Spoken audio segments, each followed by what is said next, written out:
Matapos ang nakababahalang insidente ng 6 na pampasaherong bus na nagkakarerahan sa highway, isang malinaw na halimbawa ng reckless at delikadong pagmamaneho. Ito ang naging tugon ni Secretary Vince Dizon upang maisakatuparan ang mas ligtas na mga kalsada para sa lahat. Ano sa tingin niyo, nagbibiro ang Pangulo at nagbibiro ang DOTR nung sinabi natin na kailangan laging ligtas ang mga kababayan natin sa kalye. At sino man na mag-violate ng ating mga regulasyon at magkompromiso sa safety ng ating mga kababayan. Kung inisip nyo na hindi seryoso ang Pangulo at hindi seryoso ang DOTR, malalaman nyo ngayon na nagkakamali kayo.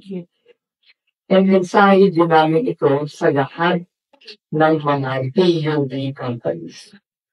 Pag ginawa ninyo ito, mabigat ang magiging consequence nitong ginagawa. During the question and answer, tanong naman ng isang taga-media, yung bus daw, kapag pumapatak ng 125 yung takbo ng bus, may alarm. Pwede bang malaman namin na meron bang parang speed limiter or parang may ano ba bang bus ngayon?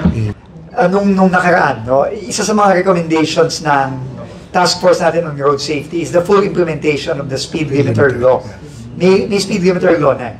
So ngayon, pinapabilisan natin yung guidelines at regulations doon para ma-implement na natin fully yung speed limiter law. May draft na kami, we'll have it in 1 week probably, submit namin kay Secretary.